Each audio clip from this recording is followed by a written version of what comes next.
Assalamualaikum, halo teman-teman semua, selamat datang di podcast Management Talks. Masih di podcast yang sama, di mana kita bakal berbincang-bincang dengan narasumber-narasumber keren seputar bidang manajemen yang pastinya menarik, seru, dan menambah wawasan serta pengetahuan.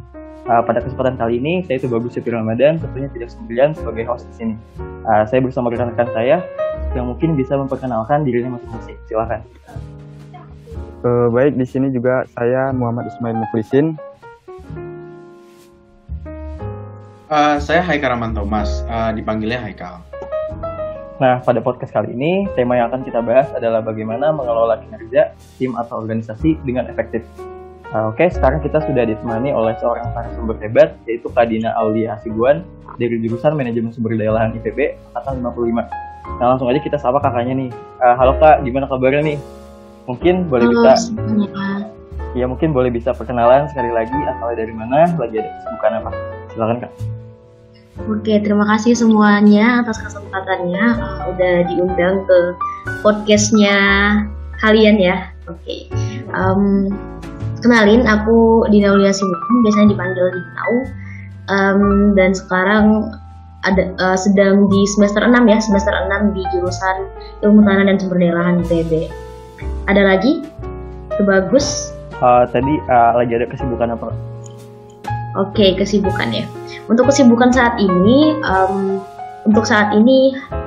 hanya sibuk di akademik, kemudian ada beberapa organisasi dan amanah yang dipegang di tahun ini dan tepatnya di bulan ini. Untuk di tahun ini mungkin sedang menjabat sebagai staf Biro Internal dan Eksternal ya di BMKM IPB 2021, dan juga sedang lagi sibuk-sibuknya menjalankan amanah sebagai ketua kelompok KKN dan koordinator kabupaten KKN juga. Jadi untuk kesibukan di semester ini dan di tahun ini mungkin itu aja. Kelihatan sibuk banget ya kakaknya. Tadi asalnya dari mana udah belum? Oke, kalau asal saya dari Labuan Batu, Sumatera Utara. Makanya KKN-nya juga di sini tuh. Oh, iya. Oke, selanjutnya mungkin bisa dikasih tahu ke teman-teman semua pengalaman organisasi kakak apa aja sih selama berkuliah di IPB ini. Silakan, Kak. Oke, mungkin sedikit berbincang terkait pengalaman organisasi selama di IPB. Selama di IPB sekarang udah mungkin hampir tahun ketiga di IPB, dan mulai organisasi di IPB itu sejak departemen, karena memang pas PPKU itu tuh masa-masa transisi dari SMA ke kuliah, jadi kayak adaptasi aja dulu gitu ya semuanya.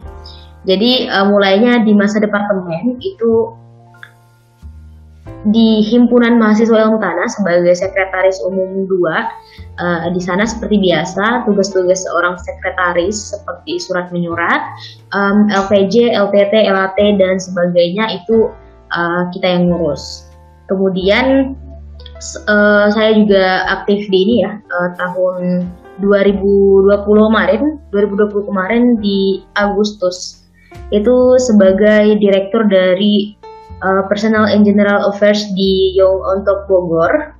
Jadi sempat jadi ini ya, kepala divisi HRD-nya Young On Top Bogor.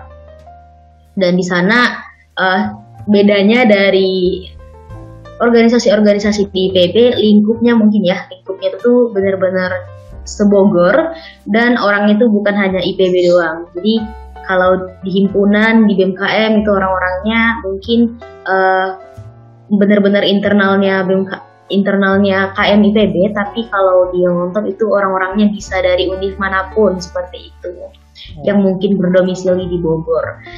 Nah kemudian untuk organisasi lainnya mungkin kepanitiaan mungkin berbagai jenis kepanitiaan deh, mulai dari kepanitiaan seperti OMI-nya fakultas, OMI-nya departemen seperti itu mungkin. Dan kemudian juga mungkin langsung merangkap ke BMKM kemarin, terpilih di akhir Desember ya. Di akhir Desember itu menjabat di BMKM, dan di sana punya tim yang luar biasa tentunya. kemudian ada amanah baru lagi di awal April, di akhir April hingga sekarang mungkin nanti Agustus mendatang sampai selesai KKN seperti itu. Dan biasanya juga di weekend kita ngisi-ngisi acara ya, seperti jadi MC, moderator, ataupun speaker seperti itu. Mungkin untuk pengalaman tersendiri kurang lebih seperti itu, teman-teman semua. Oke, ternyata Kak Dina ini tuh orang keren banget, pokoknya banyak amanah yang udah diambil sama beliau ini. Kalau gitu gimana kalau kita langsung aja masuk ke pembahasan utama pada podcast kali ini. Jadi Kak, kita bakal membahas tentang tim performance management. Menurut Kakak, itu apa sih tim performance management itu? Seberapa penting? Dan apa yang ngebuat tim performance management itu menjadi suatu hal yang krusial dalam suatu organisasi? Oke, Kak. Oke. Tim, oke sih. Manajemen tim ya. Untuk manajemen tim tersendiri itu tuh penting banget karena itu tuh sangat-sangat berpengaruh terhadap kinerja orang-orang yang ada di tim kita kayak gitu. Jadi manajemen tim itu tuh mulai dari waktu pembagian kerja, tupoksi kerja itu harus jelas. Supaya apa? Supaya manajemen tim kita tuh baik seperti itu. Supaya juga dalam menjalankan tugas kita tuh nggak bingung apa yang harus dikerjakan dan sebagainya. Dan tentunya untuk mencapai manajemen tim yang baik itu bukan hanya dari personal tim tersebut saja yang harus memanajemen apapun dengan baik, tapi juga dari atasannya itu harus memanajemen timnya sendiri dengan baik. Mungkin kayak reminder seperti itu ya, mungkin mulai dari reminder, melakukan pendekatan dan sebagainya. Karena untuk mendapatkan tim yang baik itu tuh bukan hanya dari personal timnya, tapi juga dari pemegang tim ini, seperti itu sih mungkin. Dan itu penting banget ya, karena memang ini adalah kunci dari suksesnya sebuah tim ya. Oh, jadi mungkin dapat disimpulkan kalau tim performance management itu tuh merupakan core atau inti dari sebuah organisasi itu ya, Pak? Iya, proses kinerja dari sebuah organisasi itu ditentukan dari gimana bagusnya tim performance manajemennya itu. Benar sekali. Oke, mungkin pertanyaan selanjutnya bisa dilanjutkan oleh rekan saya, silakan. Oke, baik, lanjut aja ya Kak ke pertanyaan yang kedua. Bagaimana sih Kakak menilai kontribusi seseorang saat Kakak itu menjadi ketua atau BPH dalam suatu organisasi sih Kak?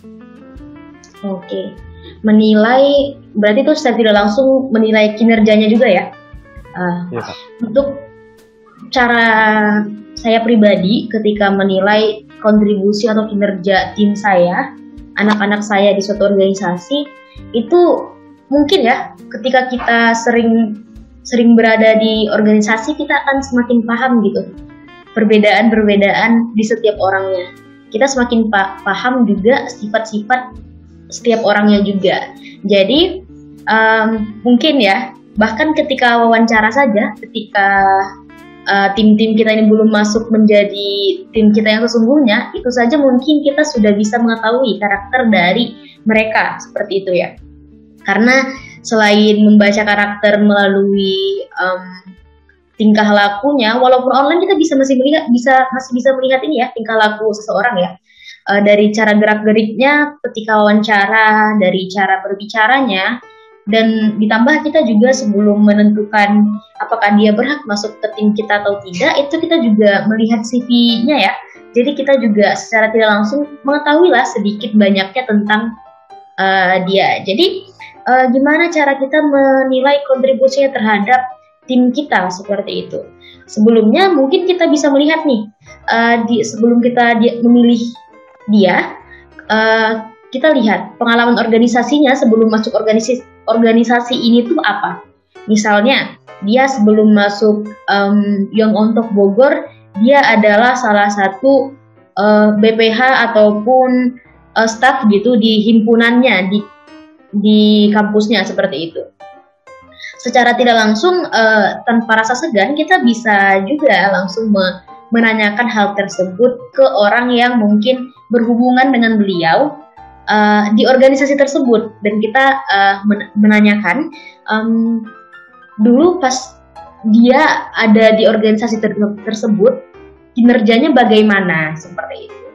Dan mungkin bisa ditanya juga kelebihan kekurangan dia itu apa gitu. Bukan untuk ini ya, bukan untuk julid gitu, bukan, tapi untuk ini ya, untuk referensi kita sebagai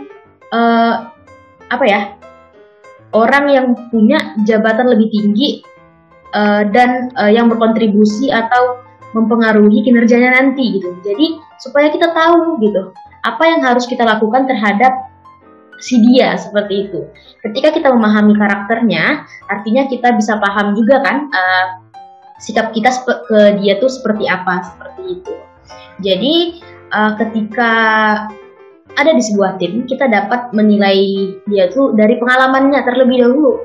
Dari pengalamannya kita bisa menilai kontribusinya ya.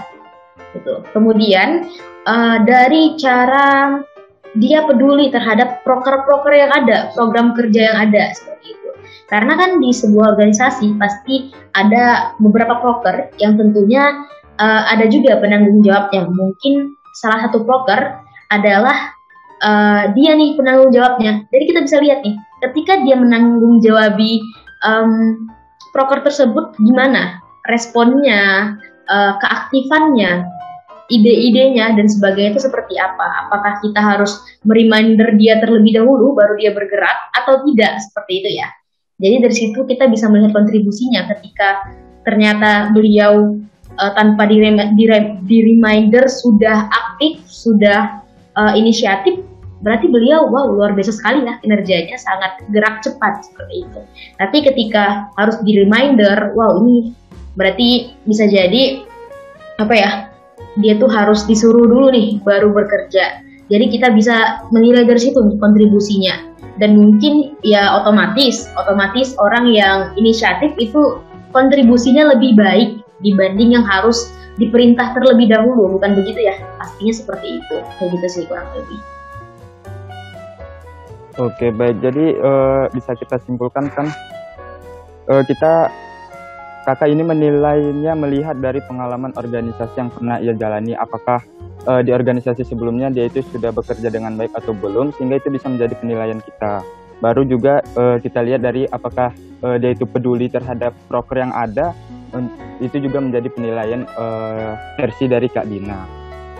Untuk pertanyaan selanjutnya Kak, bagaimana sih cara kakak menyeimbangkan kinerja tim atau organisasi yang pernah kakak jalani? Oke, bagaimana cara aku pribadi ya menyeimbangi kinerja tim ya? Iya Kak. Oke, menyeimbangi kinerja tim. Kalau aku pribadi itu tentunya mau kita jadi BPH, mau kita jadi ketua, mau kita jadi staff, apapun itu kontribusi kita harus tetap sama 100% seperti itu ya. Bukan karena kita staff, artinya kontribusi kita ketika di organisasi itu lebih minim nih dibanding ketuanya seperti itu. Nggak bisa seperti itu ya. Jadi harus sama-sama full gitu, harus sama-sama bersemangat seperti ketua kita gitu. Bagaimana cara menyeimbanginya? Yang pertama tetap jadi diri sendiri seperti itu. Jadi kalau memang diri kita adalah tipikal orang yang inisiatif, tetaplah inisiatif. Dan jika kita tidak inisiatif, maka lebih inisiatif kayak gitu. Jadi intinya yang baik itu dipertahankan dan hal-hal buruk itu diperbaiki seperti itu. Kalau kita menjalankan sebuah organisasi, kalau kita menjalankan sebuah organisasi, kita itu tidak boleh mementingkan diri kita sendiri, dan kita juga tidak boleh terlalu mementingkan orang lain dalam organisasi. Mementingkan orang lain itu dalam tanda kutip. Ketika orang lain tersebut kinerjanya buruk, jangan sampai gara-gara beliau kinerja kita ikut buruk seperti itu. Jadi maksud kata yang tadi itu adalah seperti itu. Jadi ketika tim kita, ketika nih teman-teman semua melihat timnya ternyata kinerjanya kurang gitu. Nah, jangan sampai gara-gara hal tersebut teman-teman juga kinerjanya ikut turun. Tapi tetaplah jadi diri sendiri seperti itu. Jadi tetap menjadi orang yang inisiatif, tetap menjadi orang yang fleksibel terhadap waktu dan fleksibel terhadap kegiatannya seperti itu, dan harus memiliki manajemen waktu yang baik. Apalagi kita selama organisasi kita tuh disambilkan dengan perkuliahan yang hektik dengan tugas-tugasnya ya. Pasti biasanya nih anak-anak organisasi keluhannya adalah tugas kuliah. bukan tugas organisasi yang dikeluhkan, tapi tugas kuliah. Itu sering sekali terjadi di setiap organisasi. Bagaimana caranya agar tidak dikeluhkan hal akademik? Ya maka kita kan harus memiliki manajemen waktu yang baik seperti itu. Harus memiliki manajemen waktu yang baik. Jadi kita harus paham kapan kita harus mengerjakan tugas dan kapan kita harus mengerjakan tugas kita di organisasi seperti itu. Intinya jangan sampai tidak seimbang ya. Harus seimbang baik di akademik maupun organisasi. Bukan berarti ketika kamu berorganisasi kamu merasa hebat, seolah-olah akademik itu nggak ada apa-apanya. Itu adalah suatu hal yang salah total. Dan jangan sampai juga ketika kamu sudah merasa total di akademik, kamu ngerasa kayak nggak penting tuh organisasi. Tidak. Nah itu tuh adalah suatu hal yang salah.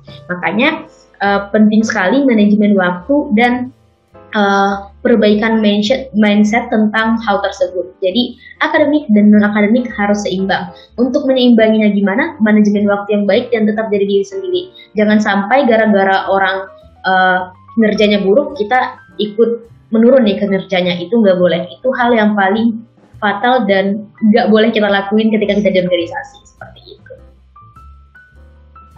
Oke, baik. Jadi bisa kita simpulkan kalau cara kakak ini dalam menyeimbangkan kinerja tim yaitu dengan mengingatkan anggota tentang bagaimana memanajemen waktu dengan baik dan juga harus tetap menjadi diri sendiri dan tidak boleh mementingkan diri sendiri, harus peduli terhadap orang lain.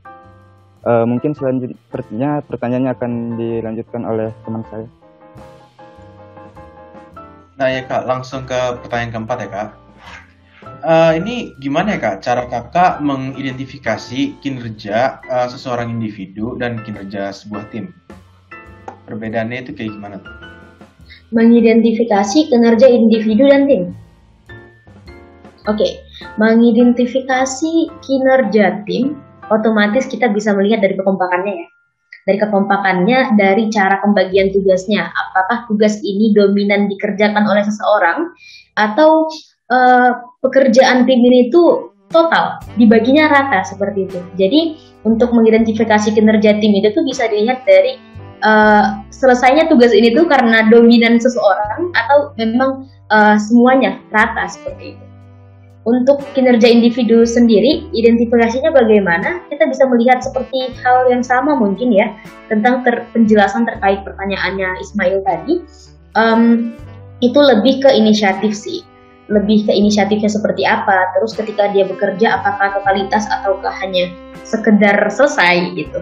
Mungkin dari situ sih, jadi kita bisa melihat nih ketika dia memimpin suatu proker contohnya, apakah ketika dia memimpin ini tuh dia totalitas atau tidak. Bagaimana cara kita melihat beliau totalitas atau tidak? Tentunya kita bisa melihat dari keaktifan beliau untuk mereminder timnya atau keaktifan beliau dan rasa ini mungkin ya, rasa pedulinya. Kemudian juga terutama tentang terkait dia apakah dia tanpa disuruh udah kerja atau harus disuruh udah kerja seperti itu. Itu sering terjadi sih. Jadi kinerja untuk individu sangat-sangat dinilai melalui sikapnya terhadap kepedulian kepedulian tanggung jawabnya, rasa tanggung jawabnya. Kita bisa melihat juga rasa tanggung jawabnya seperti apa, kemudian kita bisa melihat kehadirannya saat rapat-rapat, apakah dia memperdulikan rapat atau tidak. Bagaimana cara kita melihat beliau memperdulikan rapat atau tidak? Kita bisa melihat dari kehadiran beliau, dan kita bisa melihat ketika dia hadir, apakah dia hanya jauh dari komputer alias AFK, atau dia menikmati rapat tersebut dengan menyampaikan aspirasi dan sebagainya seperti itu. Karena dari situ kita bisa tahu ya, ketika dia AFK pas rapat, artinya dia berarti prioritasnya benar-benar bukan di situ. Karena ketika kita menjadi anak akademik dan anak organisasi, prioritas kita ada dua seperti itu. Tapi ketika kita menjadi anak ketika kita menjadi anak akademik, otomatis prioritas kita satu seperti itu, akademik tujuan kita. Walaupun ketika kita punya dua prioritas yang sama, tetap saja akademik adalah hal yang nomor satu. Karena kita ke IPB awalnya karena akademik kan, bukan karena organisasi. Kalian masuk ke IPB ngambilnya jurusan ini kan, bukan langsung daftar ke organisasi, bukan. Berarti tujuan utama kalian apa? Akademik. Tapi ketika kalian sudah memilih kalau kalian ingin aktif organisasi, berarti kalian punya dua prioritas yang harus kalian seimbangi. Jangan sampai